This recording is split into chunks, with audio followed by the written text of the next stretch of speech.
14 years ago this week, the Deferred Action for Childhood Arrivals program, or DACA, was created, protecting certain undocumented immigrants brought to the U.S. as children from deportation.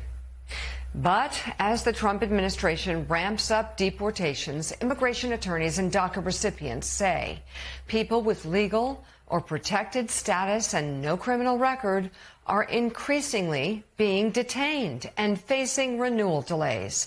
Let's bring in MS Now White House reporter Laura Barron Lopez. She recently spoke with one DACA recipient who was deported by ICE earlier this year and separated from her 3 children, all of whom are U.S. citizens. So, Laura, first of all, I want to hear what she told you. There's so many stories like this. It feels like the rules keep changing on people, or they're too afraid to even go to their appointments to continue the process legally.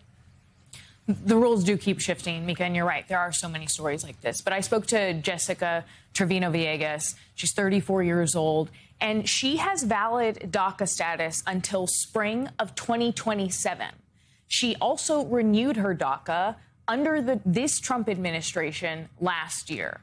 Despite the fact that her DACA is valid, ICE, DHS, this Trump administration deported her to Mexico and separated from her 3 U.S. citizen children, which are pictured in those photos. And Jessica talked to me about the pain of being separated from her kids and the trauma that has been inflicted on her kids when she and her husband were arrested by ICE agents, and her husband was hit with a baton, she told me, during that arrest in December. I also spoke to Sarah, the 14-year-old daughter of Jessica, who is a U.S. citizen. And Sarah told me about how difficult it was to witness her parents' arrest and then the experience of their deportation and how she feels about the United States now. Take a listen.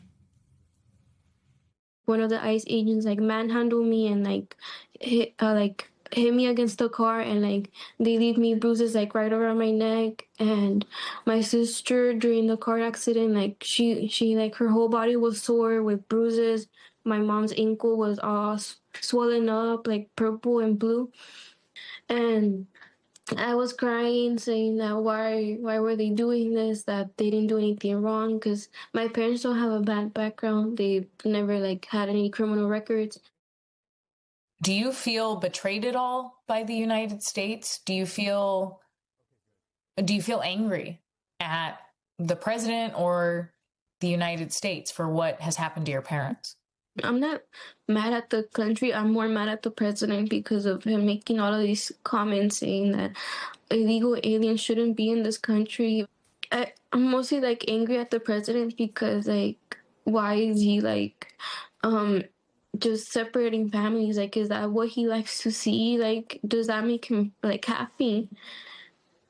Seeing family separate, kids crying, struggling to live and everything. Now, I asked DHS about Jessica Trevino's case and about the circumstances of her arrest and deportation, and they didn't answer any specifics about that case.